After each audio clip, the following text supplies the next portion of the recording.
Welcome back to the table. My name is Jay Underwood. Together again with me is Sandra Rosner and Chris Takasaki. But today we have another special guest, Kubota Seiya, also known as Fractals. No, Fractals is just my Discord tag. Kubota Productions is what I'm thinking of, like when I actually make a company of calling my company Kubota Productions. Because Kojima Productions, and it sounds vaguely similar. Yep. And God bless Kojima, I do love him. And yeah, so I'm copying that, and then Fractals is just something I go buy online because I made it a while ago and I can't be bothered to change it. Yeah. Yeah. It's tradition. Yeah, exactly. Like people who still use Hotmail. It's like, it was my first email address. So I'm just gonna keep using. It's part of my brand now. account. Yeah. Well, Seiya, you're the designer, creator, and artist. Yep. All of the things. Yeah. Of SNS, which is, and I hope I get this right, Synesthesia Synthetica. So close. Pretty close, yeah. Okay. It's synesthesia, like the medical term. Oh, right, Yeah. Synesthesia Synthetica, right? Of course. Yeah. But most people call it SNS. Synesthesia Synthetica is too much. Yeah. Synesthesia Synthetica. Synesthesia, like seeing sound as color and all that kind of stuff, right? Exactly. No. Synesthesia Synthetica. Oh my god, I've only just made Synthetica. the connection now. Wow. Yeah. Really? Oh my god. Yeah. Okay, so SNS. So the N then is the two S's are doing a lot of heavy lifting for the N, which is like.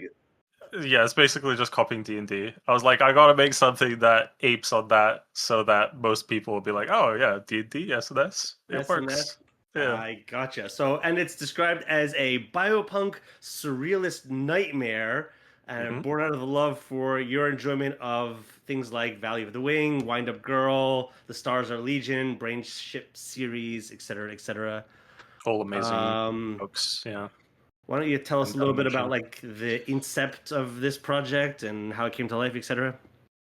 So SNS came to life around 6 years ago now, I think, when I was playing D&D and I kind of got bored of it, like a lot of people do.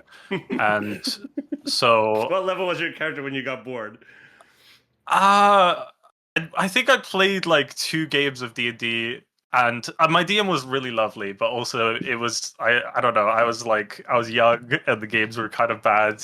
And so I was just like, there's got to be something better than this. And so I decided to try and play, I think, the original Cyberpunk, like 2001, 2013 or something like that. Mm-hmm. And that game has a lot of like 90s, 70s aesthetic to it, with like the cult of Elvis clones and other stuff like that. And I was just, I don't know, I wasn't really into that vibe. So I was like, with a friend, we should make a Cyberpunk mod or clone or something. And it kind of spiraled off from there and got weirder and weirder until I removed all of the cyberpunk aspects and just made it biopunk, because flesh is fun and cool, and yeah. It went off there. Put that on the bumper sticker. That's the name of the episode. Flesh is fun. Flesh is fun. I mean, yeah, I agree with it. Yeah, flesh is fun and cool. It is fun and cool. Yeah. And the deader you are, the colder it is. For our audience, we should probably specify what biopunk is, because it is a subgenre of 2 main genres here. Yes, absolutely. Bio and punk.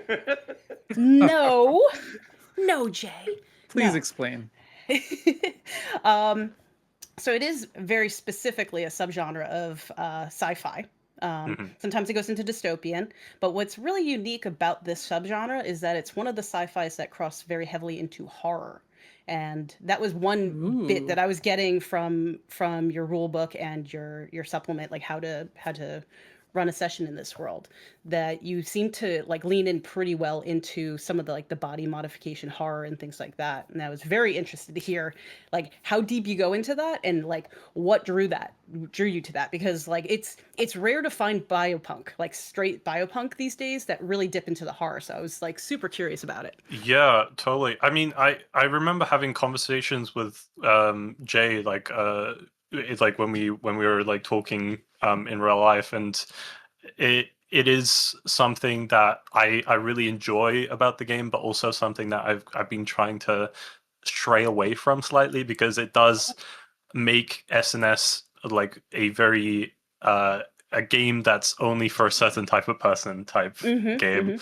And I don't know, there is these kind of real world connections in Cyberpunk, where you, as we've continued to evolve as a society, where technology has become more and more prevalent, and there's the kind of weird, uncanny sort of like existential correlations between the like way art mirrors real life. And I think Biopunk, in my opinion, I mean, obviously I'm biased, but I think it mirrors real life in a way that is so much more interesting than Cyberpunk ever does. I feel like Cyberpunk has a level of, I guess, disconnection, which is kind of inherent to it as a genre that Biopunk doesn't have. It's so much more human, so much more focused on our kind of internal perceptions of ourselves. I don't know how political you get on this show, but like, Oh, go for it. We like all your thoughts. Put them out there. well, thinking about like the current idea about like trans people, like Biopunk is so connected to the idea of like modifying yourself as a human being. And then there's also like new technology that's coming out with like genetically modified embryos. Like when you're having a child, you can remove certain aspects of them that would have been like unavoidable in the past. And I just think it's a very interesting way of looking at the future that Cyberpunk just completely glosses over in favor of like skateboarding hackers.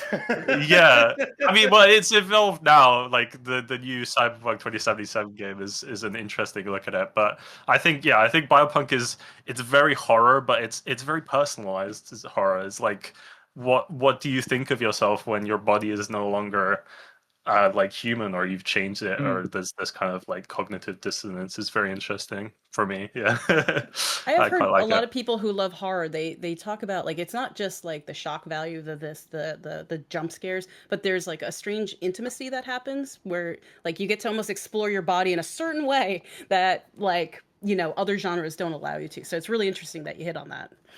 Yeah, that's my favorite part of it. Yeah. That hypothermia clock that you made is horrifying, by the way. Oh. Absolutely horrifying. So the things that came to mind were like BioShock, I suppose, the video game, which Absolutely, has an element yeah. of it. District 9, perhaps, Totally. to some Yeah. extent. And then like the City of Lost Children and like Island of Dr. Moreau. I don't know if you know those films from back in I the don't know 90s. those. I think Island of Dr. Moreau is a little bit too far in the past for me.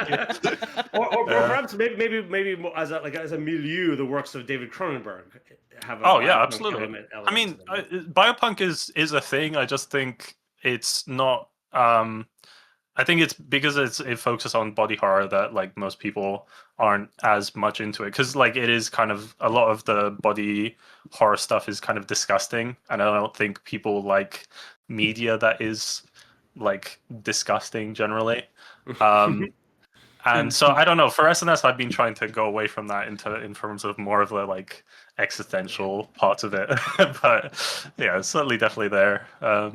I think it's true of a lot of like contemporary art and music as well. Oh, it's dissonant, and therefore, you know, it doesn't give me the feelies, or it gives me a different type of feeling that's like more uncomfortable, and therefore, all of my art must be a safe kind of space to sit in and not like be a little bit edgy, or not kind of like make you feel different things. And I say go Junji Ito that shit. Yeah. Yeah, totally.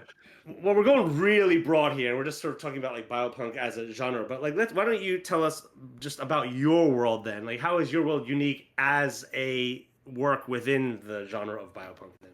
Gosh, I don't know. I'm trying to focus less on like disgusting body horror. There obviously is some aspect of that I think is unavoidable when you go into biopunk, but I am focusing more on the kind of existential questions of like when you change your body, like how do you interface with it after it has become after it's been changed, and then like the punk aspect as well, like how do you interact with a world that doesn't see the human body as valuable or human beings as valuable as well.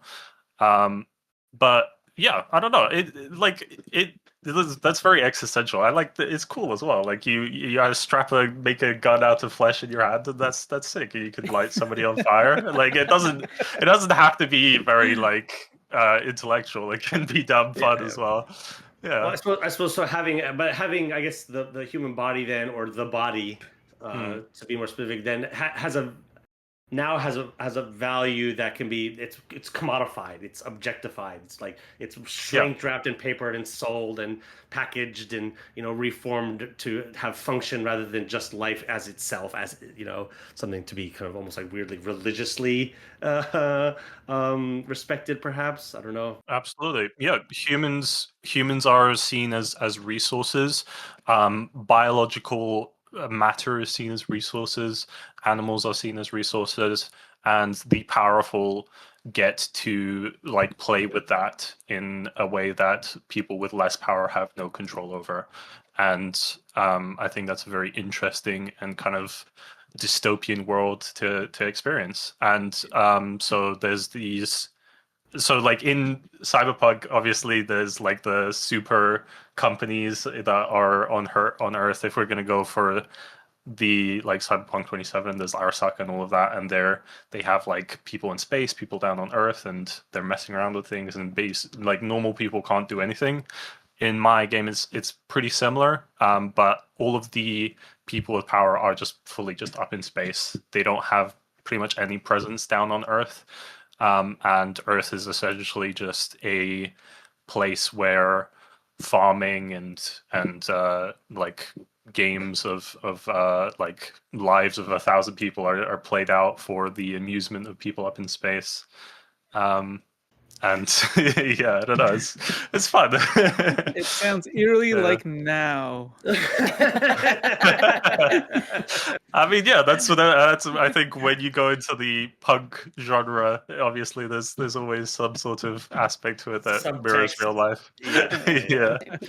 No, correct me if I'm wrong, but I kind of got almost also like not just dystopian, because dystopian can be a little bit soul crushing right now in today's climate, but I almost felt like there was like a crossover of survivalist. Like I almost got kind of like a DayZ vibe. So with some of your mechanics, like, yes, the overlords are up there, but like down here in this kind of, and maybe you could speak a little bit to like what happened to the planet as well, because I found that fascinating. But like there's dealing with the social ramifications, but there's also dealing with this like surviving a hostile environment thing that was pretty unique to me. Well, it isn't as dystopian as you would think. A lot of the games that I have played in SNS, there's a surprising like lack of like darkness to it. A lot of it is quite like you're in this moment in time that you have to survive. You can't really think of the people who are controlling you like up in space, and so it's more of like you're just getting along with fellow people down on Earth, and this like ominous force up in space doesn't have an effect on you that much.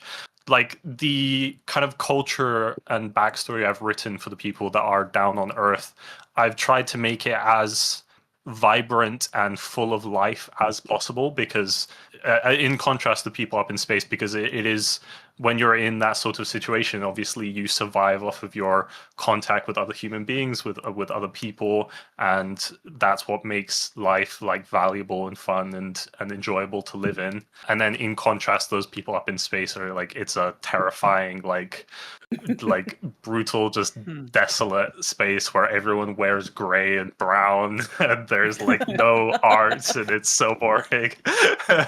And then even though the stuff down on Earth is like super super dangerous, and you could die at any turn. It's vibrant and enjoyable and fun. Yeah. Oh, I love that. I love that so Yeah. much. At least has color.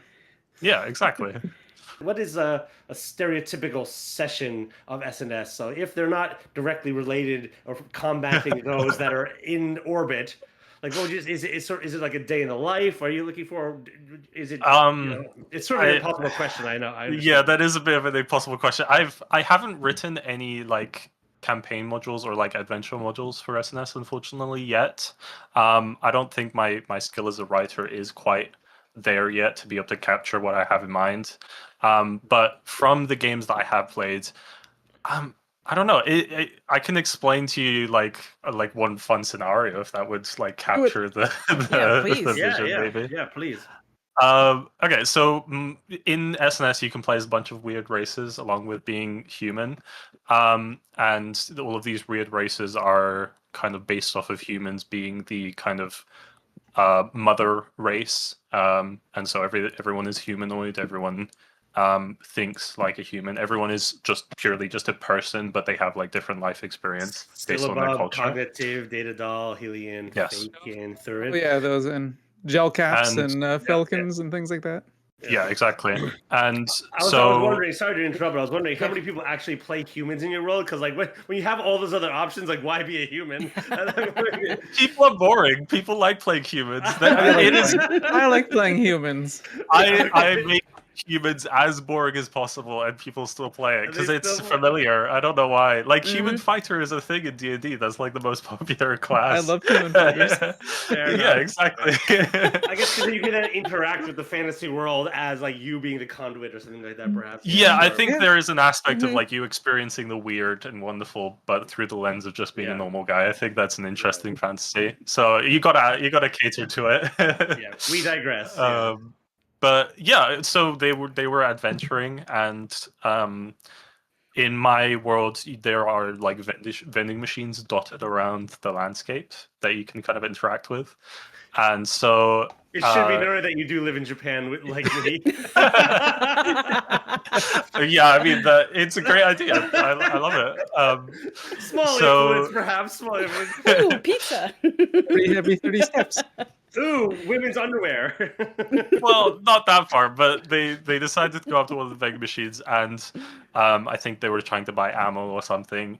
And I had this like little like random table that I rolled on, and I rolled for the vending machine to be sentient or alive, and so they basically paid the vending machine expecting to get a gun back or something, and then the vending machine just ate it, and they were like super angry. That's awesome. Oh, and also horrific. It's like stuff has been so modified that there's some shitting out. It was a fun session. Red Bulls and shit. And so they ate they ate all of the money that they gave them, and then the vending machine just stood up on a couple legs and started walking off. Awesome. And the players were like, "Oh my god, what? This is Baba Yaga." Yeah. And then so they ended up murdering the vending machine and cutting off its legs and making some sort of like a weird like fleshy snowman out of these vending machine legs. And yeah, I think that captures SNS pretty perfectly, honestly. All Okay, so did other vending machines see them do that? Oh no. No, it was unfortunately it was out in the wilderness, like complete slowing back this. But I mean, probably maybe there's a secret vending machine like news network. You never know. The washing machine down the road heard about it. It's just rumbling its way towards them. But yeah, that's very goofy, and it's like not horror at all. I mean, there's like maybe a horror of like you killing someone that's something that's sentient, but I think it's a very fun kind of like really weird, surreal scenario that is only possible in SNS. Yeah. Oh, I'm seeing it far more horrifically. I'm just imagining someone like a sentient person's skin grafted on top of an actual vending machine. They're still alive with their face just stretched out, like, please kill me. What is wrong with you? Well, it wasn't that bad, but yeah, all of the players are just laughing their asses off because they were enjoying it so much. Yeah. Well, on that though, before our recording, Craig has a actual panic attack and runs away before we Become sentient. Because I'll protect you, Craig. And we cut its legs off. Let's take a quick breather here, and we'll be back to talk more with Seiya Kubota about SNS. Now destroying. Nice.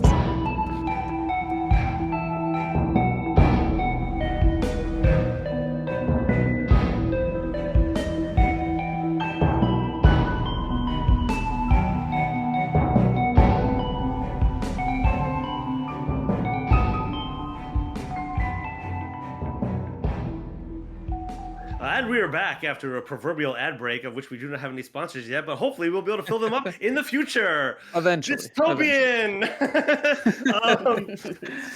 So before we get back to talking about SNS, as part of our central, unique segment of the 3RPG podcast, we always try to mix it up and add something. We do sort of like fake ad reads. We do sort of RPG recommends. I had a thing that I prepared for the three of you that I didn't tell you about because I want it to be a surprise and I want to watch the face of... We're talking about a horror game. I want to see the face of horror on all three of you. And I want you to go and look at your Google search history and tell me the last like 5 or 6 things that you searched for in your Google search history. Okay. 1 second. I have the character sheet dots from Vampire the Masquerade Affinity Publisher issues that I was having. I googled Lord of the Rings Nazgul for some reason. Those are the best ones. I look like the finding that you're weird, and you don't remember even what you were looking for, God. right? Yeah. And then also Stellaris Races Fish People. Oh wait, no, Endless Space Fish People. Yeah, that's what I googled. I recently googled mineshaft real map. So I wanted to see what a real mineshaft looked like in terms of like a blueprint. Oh my god. Moretta mask. Do you guys know what a Moretta mask is? So I think in Italy, maybe in Italy, women used to wear these black masks, and it was to have them so that they don't speak, because they had to hold the mask to their face using a button in their mouth. Oh, I've seen versions of it. Like they're they're so weird. Yeah, it's like a little like cloth thing. Oh, it was just like for like to keep women mysterious and not speaking, apparently. Oh, I'm sure that was the reason. Sandra? Mysterious. Mine's kind of boring and a little embarrassing. I wanted to see... point. It's horror. Yeah. It's horror. I was looking up the Mariners if they won or not, because they're the local team. So boring. I'm not even a baseball fan. But I needed to know because all my friends care. What does the invalid handle on Blue Sky error mean? I had to fix that. And this is the embarrassing one. I used Google search to pull up my own book to see what my reviews were this month. There was a beautiful one on my RuneScape book. It was lovely. Thank you so much to the person I'm not going to mention. Yeah. And then I was looking up 2 searches related to anxiety for a character. So quick fixes and long term for like how a character might be able to do that outside of modern medicine. Yeah, mine are less interesting as well. I was looking up a lot of names of obscure lawmen from the Wild West. That's kind of cool. That's what I guess that's kind of cool. Which then led to I couldn't remember the name of like what a mesa was or like Badlands were. Like I was like, okay, Western Utah, like these type of like what is that called? Those I can't things, remember those tall things. What it was. I had to search that, and then I guess my weirdest one is I couldn't remember the name of John Ritter's from Three's Company's son because because I've been What? having a weird synchronicity happening in my life. Okay, so like a couple of weeks ago, we've been talking about like making some sort of like retro welcome video, a la an early 80s TV show for the podcast. And John Ritter has like they all have this like where they turn to the camera and they smile and it's like too many cooks. Oh, okay. And the main character's son, Jason Ritter, for some reason has just been appearing everywhere in my life. All three of the podcasts that I listened to, he came up with on the same week. It's just been he's been What? everywhere. Like Jason Ritter is haunting me right now. Not the worst Anyway. person. No, Not the I worst. suppose that. Yeah. That's it. And then I'm looking into a horror movie called The Lair of the White Worm. I've heard of that. More on that. That doesn't sound like a horror movie. Yeah. Anyway, back. So, unfortunately, that didn't give you as much panic as I thought it would have. Having people read their Google search history all the time. Mine was about anxiety, so a little bit. I'm pretty embarrassed about that mineshaft stuff. So, Well, I think the problem was I didn't say give me the last 6 searches, but it would have been like hot mineshaft nudes or whatever. Like, Whoa. we don't speak of those. All right. You want number 6? It was low calorie, high protein bar recipe. My number 6 was how long do you boil eggs on induction stoves? 'Cause I didn't know. Induction stoves are mysterious. They are a bit. How they Seiya, work? what's It's like your- magnets. What's your number 6? Xanthippe, a Greek word for an ill-tempered woman. Xanthippe. That goes with that mask. With a Moretta mask. Yeah, there's a little bit of a theme, all controlled by the nefarious Jason Ritter. All right, well, we are back to talk about SNS. So, Seiya, I did have a few questions about your unique races, because some of them I've never even considered before. Like the falcon, where did you come up with that concept? Okay, Fakin, yes. Fakin? Oh, maybe I spelled it wrong. Fakin as in like fake creature. Kin. Okay.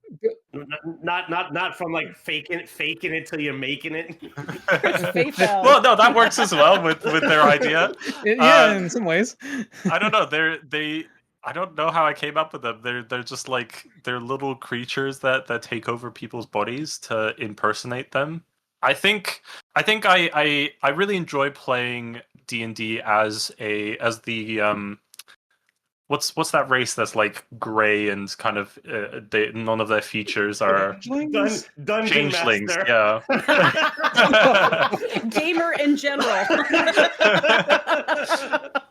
No, but I love playing changelings, and so I was like, I should make something that's like a changeling, but changelings, like in D&D, they have to be basically nuked in terms of power, because if like you gave them their actual power, they would just be unstoppable. So I kind of tried to come up with something that would nuke them before you had to come up with some homebrew ideas. So I made them like 15 centimeters tall. Yeah. And to be able to impersonate someone, you actually have to take over their body and kill them. And I think that's a very interesting idea. I was like, what is this? This is no goblin or orc or half orc or whatever. He's just a little guy. Yeah.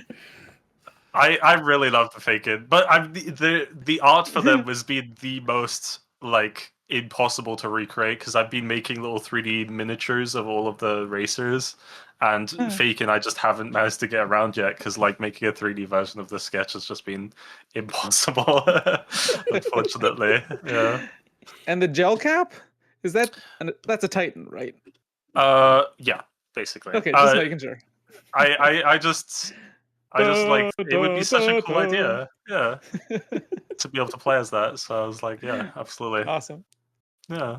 Well, let's get into the weeds here a little bit and talk about some of the mechanics. One of the things that struck me was how like you got around the very annoying concept of sort of encumbrance in D&D games, essentially, where you have to like manage weight and all that stuff with the whole kind of item system where they kind of lock in.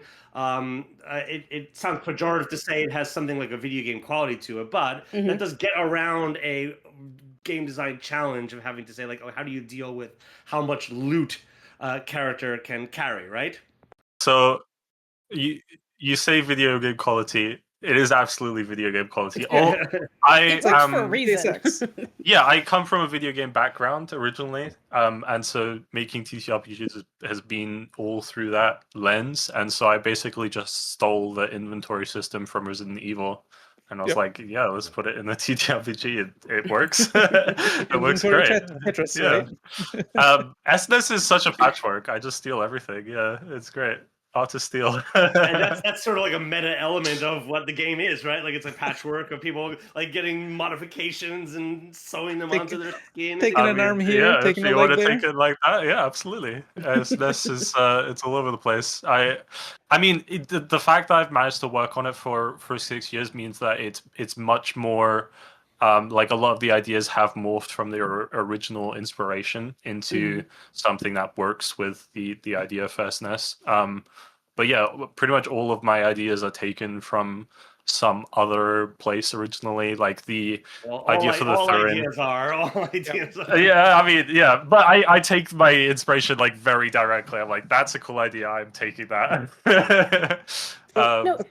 It's interesting that you mentioned video game inspiration, because one thing that struck me about your system in particular is that like in video games, like balance, especially MMORPGs, like you try to balance all the classes as closely as possible, and then it kind of gets watered down. But you break from that convention. Your leveling system seemed very specific to the class. Like Hivehead, they seem to max out at level 10 with the abilities they get, and others can go up to I think 65 was one of them. So the lack of like giving a predictable, like every 5 levels they get an ability, like you shattered that convention. So I was like really curious to know like what your thinking on that was. So everyone can go up to level 100. It's the specific abilities unlock at certain levels. So the reason why the Hivehead, like you brought up, unlocks so early is because most of their like actual power comes from animals that they collect in the world, because they're a pet class essentially. And so to be able to level up your pets, you have to spend your own levels to do that. And so to balance it out, the abilities unlock really early, but also the abilities aren't that great because most of your power comes from the pets that you're going to interact with. And that's basically how it works with most of the other archetypes is if something unlocks really early, you're probably not going to be that powerful until you do something like in the game to be able to get something. And then if you have something that unlocks super late, you're going to be super powerful, but also like there will be some other downsides. But yeah, the SNS balance is not something that I really took into consideration. I kind of like took the idea from the Incredible quote with the bad guy where he says, if everyone's superpowered, nobody is. That's basically yeah, that's the idea for SNS is like if everyone is crazy, then nobody is. Yeah. Going back to the inventory thing, though, is there a way to increase the number of boxes? Like, say, if you have a higher bulk number, or is it just like set? You're stuck with that. Get some sort of synthetic add-on that you could, or like a futuristic like bag of holding of some sort. Yeah, I think you can. There's a body mod I think called Porter's Pouches that gives you some like just another couple spaces, so you can just like skin pouch and put something in. Yum. Yeah. Okay, like if you're playing in person, like it would be fun to just like hand out items, and then it fits perfectly on that grid, and then they have to kind of figure out where they're going to put it. That is exactly what I want to do. Yeah, awesome. That's the thing. I've been designing great Kickstarter strategy. Yeah, I've been designing SNS to be both playable online and as like a real real world game, and there's so many ways where like the real world game would differ in such an interesting way of playing it from the online game, because I've been I think I told you, Jay, already, but I've made a Steam application for SNS. I was just going to mention, if listeners didn't know that they can play this game right now. Yeah, it's out. It's playable, fully playable, and free. Completely free. link to it in the show notes. Yeah. But yeah, I programmed a like super basic character sheet editor, and I've been like banging my head against the Steam like uploads like restrictions for the past couple months, trying to get it published on Steam. And then hopefully someday that'll happen. So if Yeah. a player is playing on Steam and they have the character sheets there that have presumably the boxes that they can then are all the items already kind of pre-programmed so they can kind of drag them onto their character sheets and they slot them in? Basically, the SNS Steam application has been made as like streamlined as possible. So you can basically, when you create a character sheet, it saves directly to your computer, and so you can basically just copy the JSON file and send it to somebody else.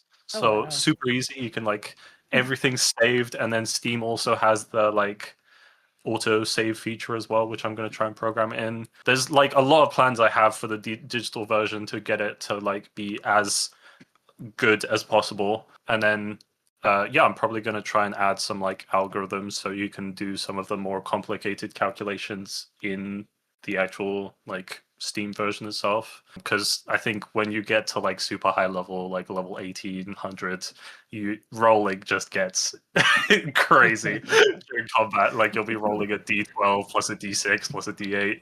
Yeah, it's crazy. And yeah. Yeah, we didn't quite get into it, but it does seem the game has a lot of crunch to it. No, not at the start. It only gets crunchy once you get to like the later stages. At the beginning, it is like zero crunch. Basically, you roll a d2 D2, for 12 levels, and that's it. So it's basically just coin flips for the first like maybe couple sessions, and then it slowly builds and builds. Because I tried to make it so that onboarding into SNS was a really big part of it. Because if you're like, that's the biggest problem when you're making a tabletop game for somebody else, is like getting someone to be interested in the game. And so removing as much friction was one of the design goals, because when you're playing a game, like nobody reads the document as a player. Like, so yeah, just try to make it as like enjoyable and easy to play and easy to pick up. And yeah, and then slowly, as you get addicted, hopefully, you'll be willing to kind of get into the nitty gritty of it as it slowly develops. Yeah.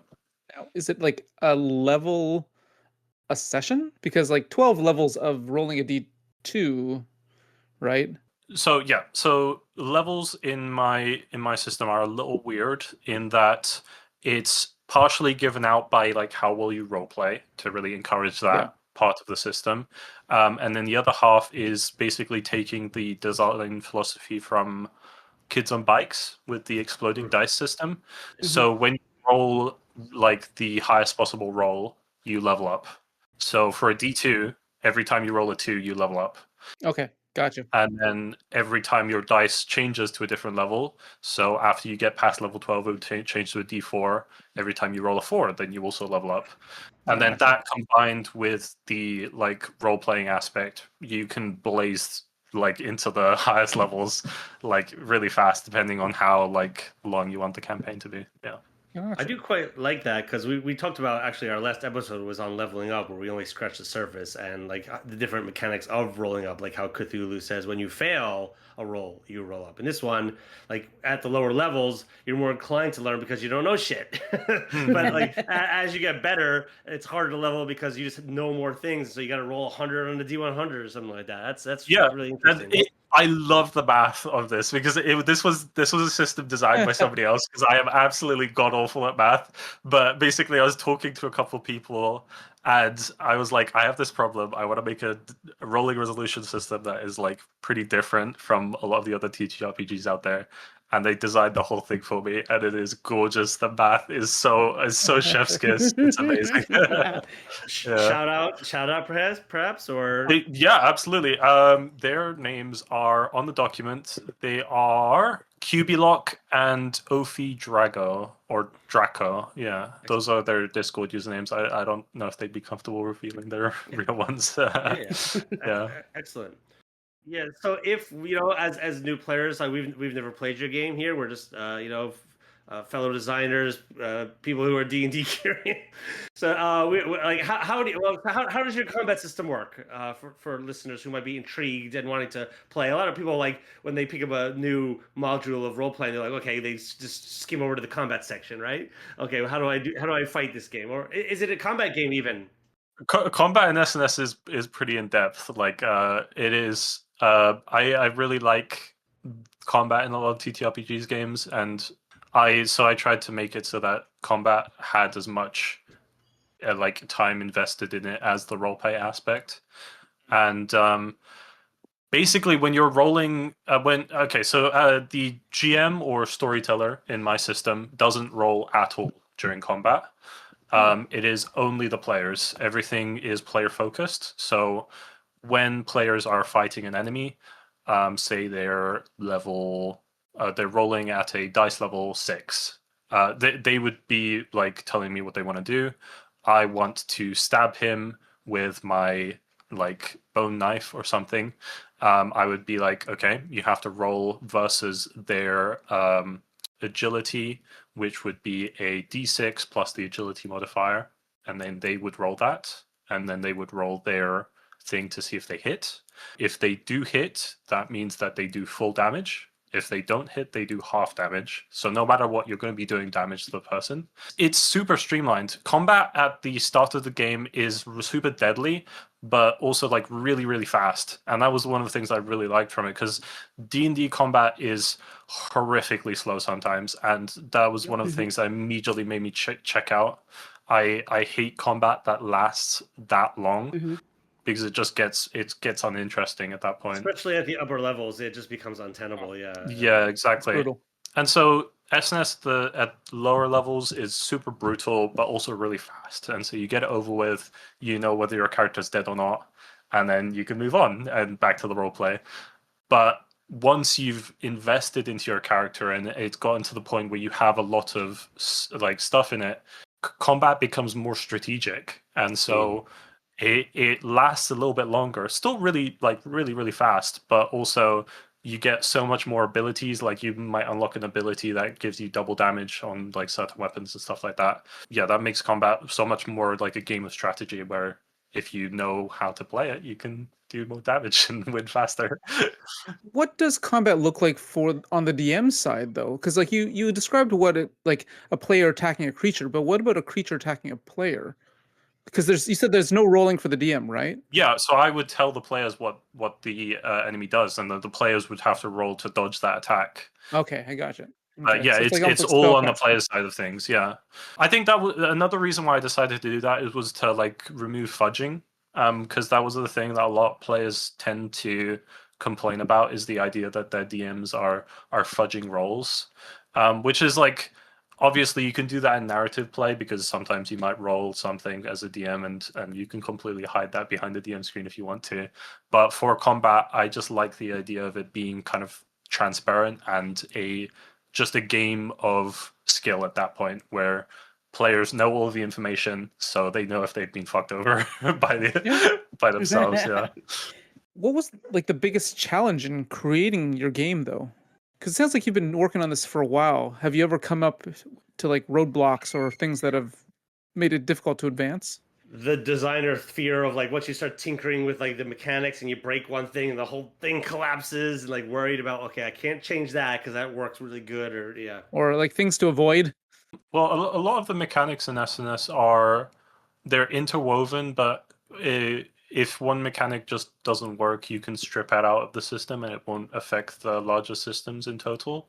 That was one of the things I learned from games design in the, like, I'm not a programmer, but one of the main things in programming, like, knowledge is you make a system, you make it work, and then you make that system its own thing, and then you work on something else that uses that system. But if something breaks, you know what is broken, because everything is being sort of bubbled in that sense. So yeah, I mean, there's been problems. People have broken SNS like so many times. There's this one player who is in the special section because he's a great player, and he's broken SNS so many times.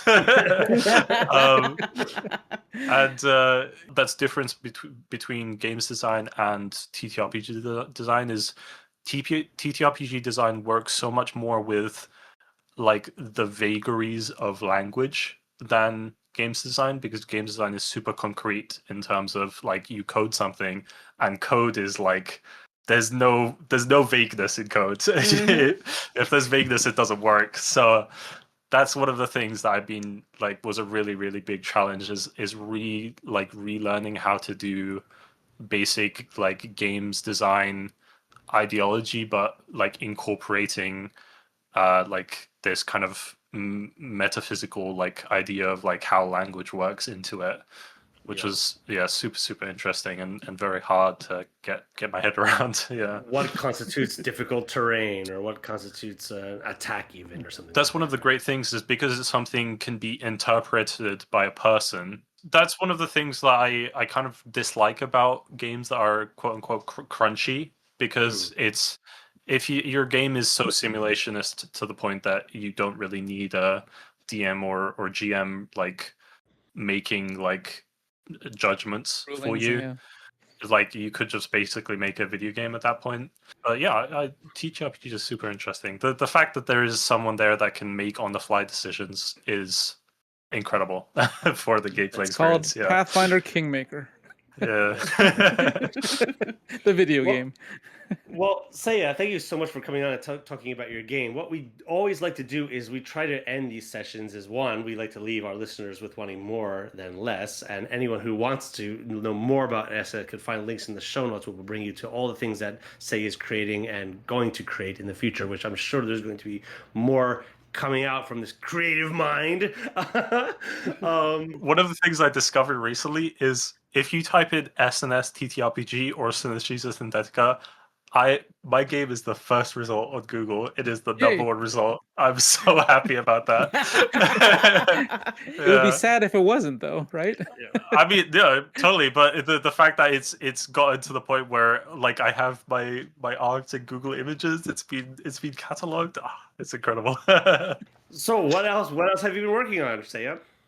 I'm working on a new TTRPG about witches, where you play as witches whose magic is based off of what our perceptions are of animals. So when you think of like a fish, like the associations that come up, that's what you get as magical power, and that's the concept. Yeah. Ooh, I love it. I love it. I get a full belly.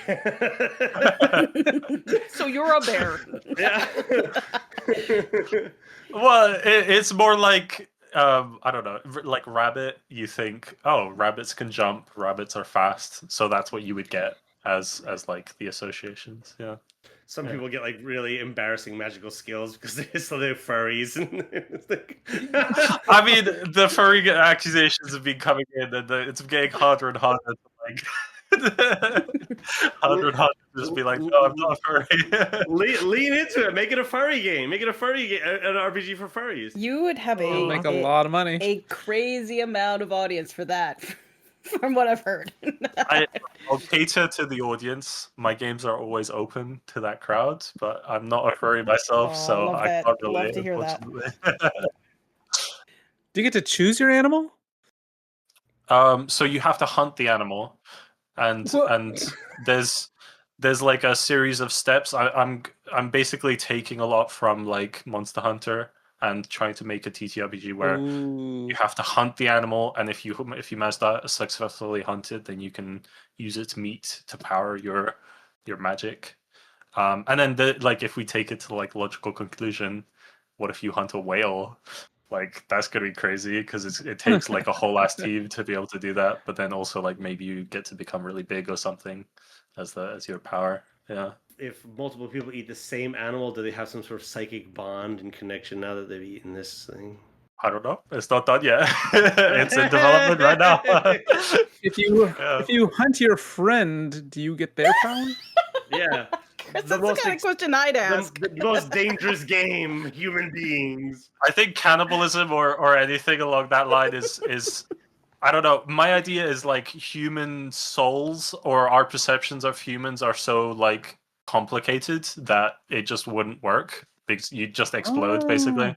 Because when you think of like of a human and like what stuff you'd apply to it, because you are a human, it's like it wouldn't work. Yeah. Sorry, Highlander. You get a feedback loop that like just like repeats and like you build Exactly. yourself up. Yeah, exactly.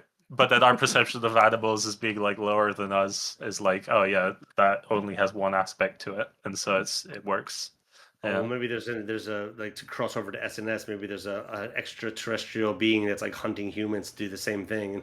I'm gonna make this one like very sci-fi. It's gonna be like it's got spirits, it's got animals, it's got like religion. Yeah, I'm gonna ape on that, and then SNS is the sci-fi version, and yeah, it's fun to work on. It's something new. Very fun. Very cool. Well, we always like to end with a little bit of a questionnaire, and this is a mix of something from inside the Actor Studios and some of our own questions, followed by a speed round where we like single word answers. So, are you ready to take the 3RPG questionnaire? Yeah, absolutely. Hit me with it. So, Seiya, could you tell us a little bit about your introduction to RPGs? Like, what was your first encounter with RPG games? Well, about 6 years ago, and it was with D&D, which I think 99% of people start out with D&D. I remember playing a elf that like dressed up as the Peter Pan. No, the yellow guy from Curious George. The yellow Man in the hat? man. Yeah, exactly. He just dressed up as that, and that was his gimmick. Yeah, and that was my introduction, and I've been addicted ever since. Yeah. What's your favorite word? Xanthipig. Yeah, no. That's your most recent favorite word. I quite like synesthesia. It's a really interesting word. Yeah, rolls off the tongue nicely. What's your least favorite word? Moist. Yes. Moist. Oh, yes, I am in the moist camp. Sounds like your game would be full of moist. I mean, yeah, it is, but it doesn't mean I like the word. What turns you on creatively, spiritually, or emotionally? I don't know. I like interesting ideas that seem simple on surface, but then when you kind of delve into it, it kind of gets weird. I like that. Yeah. What turns you off? Stuff that seems like uppity, like where it's like, oh yeah, this is better than it actually is, you know. Yeah. What's a piece of art, music, or film that made you think deeply or feel something profound? God, I don't know. Studio Ghibli. They'll just go with the good old. Yeah. Can't go wrong. Can't go wrong. What's a sound or noise that you love? I've been listening to a lot of metal music. I've been listening to BFG Division. I really like the guitar lick from that. Yeah. What's a sound or noise that you hate? Static. I don't know.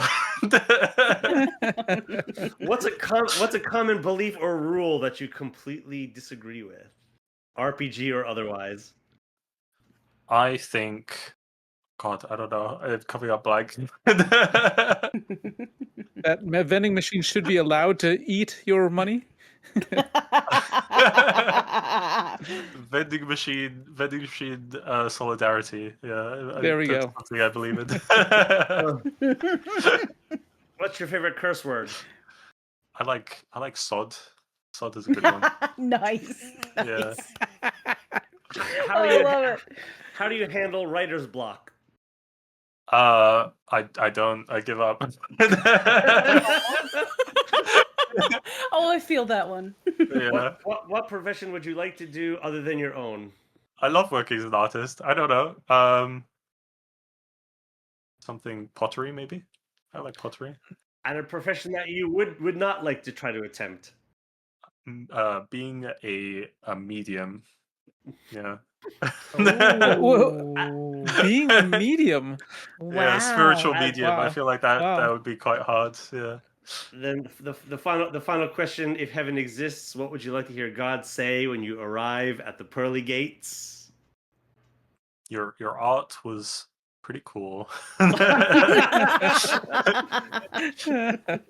Seiya, before we let you go, we always like to end with a very quick round where it's a yes or no, it's a 1 or 2, mountains or rivers. You just choose the one that you prefer of the two things without thinking. Ready, Sandra? Ready, Chris? Go for it.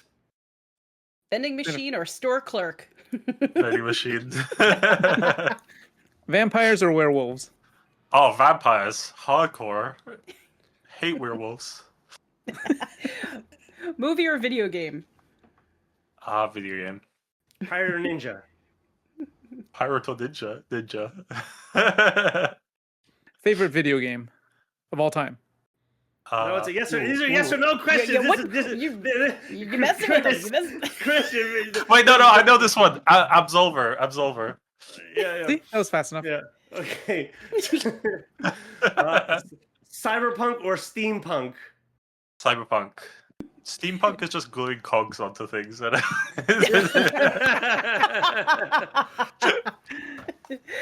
of the Mind, Theater of the Mind, or Battle Maps? Battle maps. I've been converted recently. Yeah. Chris celebrates. No, SNS used to be Theater of the Mind. In 1.8, it's now Battle Maps only. It doesn't work otherwise. Yeah. Really? Yeah. Okay, marshmallows or potato chips with no flavor? Potato chip flavor potato chips. Hey, I'm asking the question here. Marshmallow. Yay! Who's gonna choose potato chips with no flavor? That's like eating a Eucharist.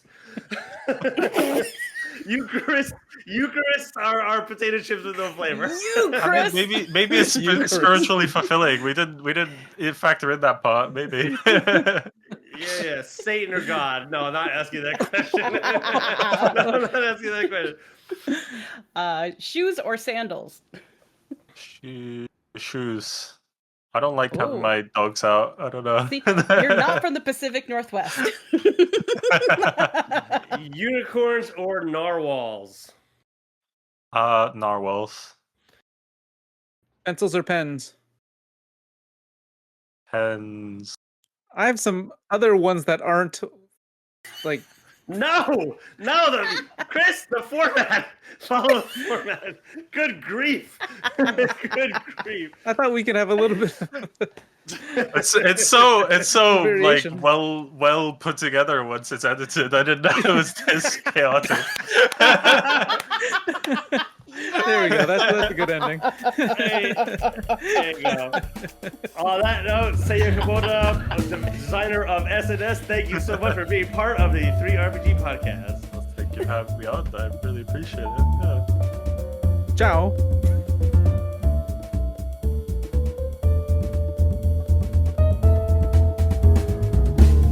The 3RPG podcast is produced and performed by Sandra Rosner, Chris Takasaki, and Jay Underwood.